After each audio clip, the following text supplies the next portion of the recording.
All right. Shout out to FanDuel, the official sponsor of the show, and big ups to you, the official supporters of the show. Much love to the fan. Appreciate y'all for being in this one, man. This report is based on or inspired by a great solid article from NOLA.com's writer Matthew Paris, who brings up the question that I've brought up a lot, which is what is the plan to replace Luke Fortner, who was the backup center for an often injured Erik McCoy. And we are praying that Erik McCoy does finish the year in the first time in a long time completely healthy, but he's missed 20 games in 4 years, and it's not looking good in terms of his health. But we traded for Luke Fortner last year. It was a wonderful pickup for the Saints. They were able to have continuity toward the back end where you can see the Saints start running the football. You've seen a lot of positive stuff happen last year, didn't you? Well, Luke Fortner took that and he bolted to a starting job with the rival Carolina Panthers. So Saints wasn't going to match that agreement, but nonetheless, what's the plan there? Well, let's investigate it, right? Let's look into this article and check it out. Saints understood Luke Fortner likely was going to leave in free agency. They didn't necessarily anticipate him staying in the NFC South, however. Quote, to go to Carolina in the division. I was a little bummed on that part, says Kellen Moore, but he's going to do a really good job. He obviously played a really valuable role for us, end quote. That's a role the Saints still have to replace. After Fortner signed a 1-year, $2.75 million deal to join the Panthers this offseason, the Saints have a hole at the backup center spot, a position that has become very important to the black and gold over the last 2 years, right? Fortner, who the Saints acquired last year in preseason trade with the Jaguars, ended up starting 10 games in place of an injured Erik McCoy. Now, McCoy is healthy now, but he has missed 14 games since 2024. The Saints know they need a contingency plan. So what are they going to do? Quote, we do have some guys who play the guard position that have played for us last year and a half that could probably transition into center. That's what Moore said. We'll give those guys opportunities through the offseason and see where it takes us, end quote. There's a possibility, of course, that the Saints add through the draft or dip back into free agency, but if they don't, guards Torricelli Simpkins and Cesar, the Salad, as I call them, are among the players who have experienced playing center if McCoy goes down. And Cesar Ruiz, despite the fact that he played center before, he really didn't look very good when they did give him an opportunity to play the center position. And that's the position he was drafted at. And he really struggled at the guard spot. But Torricelli Simpkins at the center position could be interesting. But there are options, draft and otherwise, right? Let us investigate. So we take a look at the depth chart right here, as you guys can see. Some of the players, man, we talked about here when he made mention of guys that can rotate at the center position. We know Will Sherman played a lot of right guard. When Ruiz went down, he was solid for us. Torricelli Simpkins prior to that was playing before he kind of dipped. Xavier Truss, which is one of these offensive linemen that we brought in here, who is about 6'7", 320. He is not going to play the center position. But if you're looking at possible guys, I know Nick Seldaveri, we don't know what he can do, but we know he played all those spots, inside, outside. Could Nick Seldaveri be a possibility? You know, he played all up and down the offensive line for the Saints. Could he possibly, I forgot he was on the team, guy never available, that he could possibly be one of these people that Coach Moore is talking about. I like Torricelli Simpkins a lot. I expect him to get better from the spot. So nonetheless, it is a gaping hole for the Saints in terms of what we are going to do at the spot. Now, going into it, the New Orleans Saints have approximately 14.1 plus mil on the cap. And of course, the Saints are not going to spend a lot of money for a backup center, you know, and previously, as it indicated. So with the Saints, what are we going to do about that? Well, you know, you heard Coach Moore, what he said in the article about possibly using a position player that we currently have, whether it's Torricelli Simpkins or Nick Seldiveri or whomever at the position, or going to address it in free agency, which we look at. And these are some of the former or current crop of remaining centers available, right? Former Vikings center Ryan Kelly, right? Played for the Colts for a long time. This is a guy 6'4", 311 from the University of Alabama. He was a first-round pick back in 2016, 18 overall for the Colts. A pretty solid player. He's still available according to Over the Cap.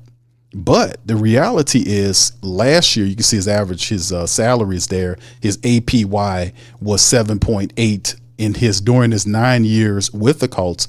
The year last year with the Vikings was 8.8.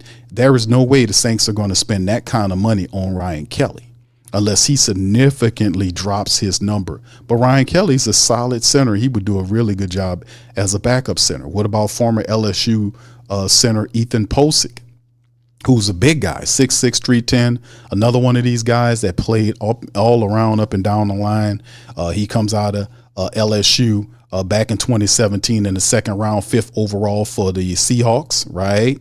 So he did good work for them, spent some time with Seattle as well as the Browns.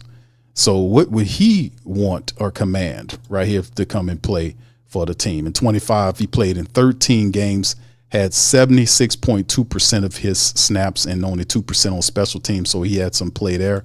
But could Posick be a possible candidate too as well? As you can look at his number, it's kind of high as well in terms of what he got paid. 1.4 for the Seahawks with 5 years, and then he got a bump right here when he played for the 4 years he was with the Browns. Browns overpaid for everybody. 4.8. Could Ethan be a candidate for the Saints? Not bad. That wouldn't be a bad idea either.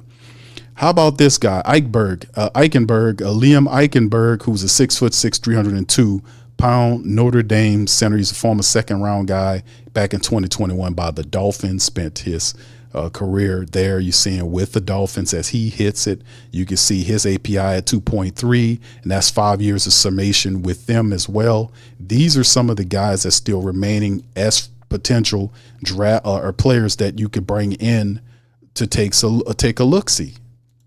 Tristan Colin, another player here. This is probably along the line of backup centers that's really cheap rate. Tristan is an undrafted center out of the University of Missouri, 6'4", 315, played for the Ravens, Jets, Cardinals, Lions. He's a journeyman and a street free agent. Now his money sits exactly where you expect it to be. His API is 1.1. Somewhere along in there is what the Saints are willing to pay for a backup center. So there are a couple of guys we don't know. You know, some of the ones I mentioned earlier, obviously we know them because they played a lot of games. These are some of the guys that's kind of more on the undrafted side. 6'2", 300-pound Sam Mustipher, who is there, played Bears, Ravens, Broncos, Chargers, Titans, Ravens, Chargers, Broncos. This guy all over the place, but his price is right. If you're looking for the Saints, his APY is less than $1 million a year. So, if you're cheap and you want a backup center to come in and help you, I'm giving you all the game right here. Andre James, another center, he comes over from the Raiders and played for the Chargers. You see his APY is 3.8 as well. So a lot of cheap money. His salary with the Chargers last year was 1.1 plus. This could be, the kind of people they could look at. They don't want to spend a lot of money on a backup center. You see a few more here, Justin Osborne. Some of these guys, people are like, ooh, Q. These are some of the guys that are left that is available in free agency. A lot of these other guys, Zeke Correll, a lot of these other guys are gone, family. A lot of some of the best backup centers you can have, they're all been signed away. We know Luke, Will Clapp is currently an assistant coach. He took Jari Evans' position, so he's an assistant coach, offensive line assistant coach with the Saints. Will Clapp took that job. So, and this is pretty much what you have in terms of free agency from the top to the bottom that's remaining. Now, if that don't tickle your fancy, you might feel like you're not really feeling good about that. How about we just move on over to the draft? And here's a few centers that are available. Big Jake Slaughter out of Florida. Some consider him the best. Mel Kiper considers him the best center prospect in the draft. I personally don't consider Jack Slaughter the best center prospect in the draft, but one of three, maybe four, but a really solid center, 6'5", 300 pounds. We talked about I call him Sergeant Slaughter. We mocked Sergeant Slaughter before. Well, a lot of people think he'll be somewhere around the third and the fourth round, maybe somewhere in there. But Jack Slaughter is a solid a center. I don't think he's the best, one of best, right? But Jack Slaughter's he was available. Connor Lewis, another one from Auburn, another really solid center prospect, 6'3", 300 pounds from Auburn University. He's another one. But these all guys are expected to go, somewhere in the third and fourth rounds and beyond for some of these center prospects. Could one of these guys, because Sergeant Slaughter, I love that nickname too, by the way. I would absolutely love if the Saints drafted Sergeant Slaughter to be our future starting center behind Erik McCoy, and just have that. That'd be one of the coolest names on the Saints to have. But it's also, I think Connor Lou's solid. But Sam Hite's another guy. You're talking about Logan Jones is another really good center prospect as well. And these are a few guys, man, because you can see everybody's boards, where they sinking the better. There's no bona fide top-notch one that says, hey, this guy's bad. That's why all of these scouting people have different guys on top of their boards.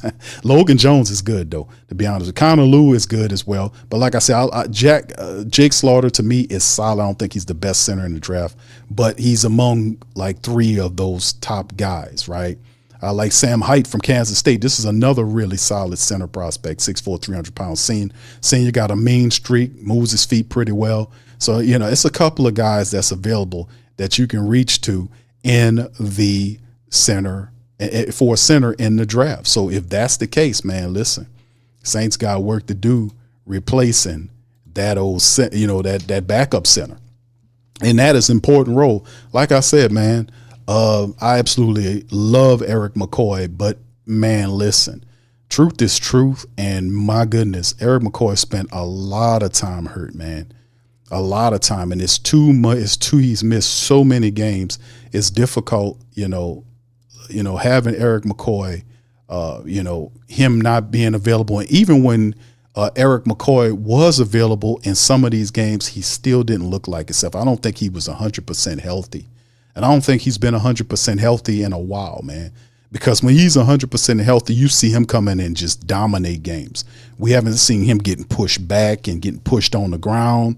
Been seeing a lot of that stuff. So, y'all know I nicknamed him the gardener because he spent so much time on the ground. I thought he was landscaping.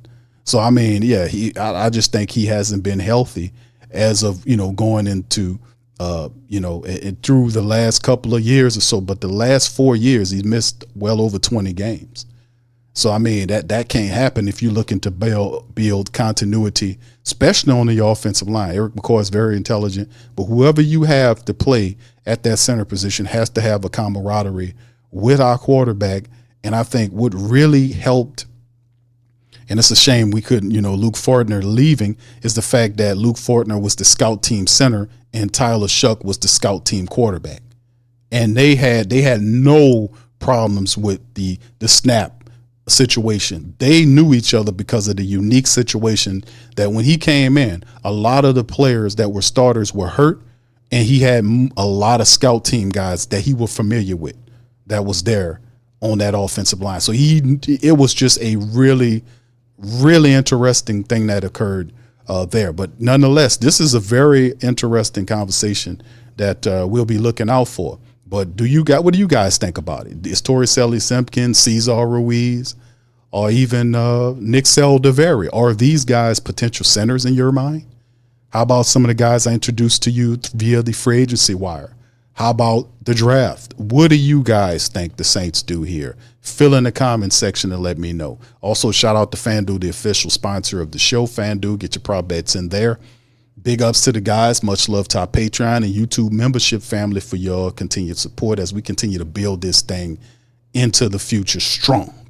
Listen, man, if y'all want to join the movement, hit up patreon.com/the Pro Media Network and get access to hundreds of shows that we have locked away in our vault. That's there for our Patreon and YouTube membership family. Or join Patreon. You have access to our On Cue with Big Q. That's my news show, as well as the what I would call the archive of On Cue Big Q, which is a lot of documentaries and reports that I've shared with the family members there. If you want to help the movement, help us there, man, because that really helps us to continue to do what we've been doing here on the Sports Coma. So with that being said, hit the comment section, fam. Let me know what y'all thoughts are at the Great Saint Think Tank. And with that being said, that's all I got. I'm going to holler at y'all on the next one. Much love, peace, and who that did.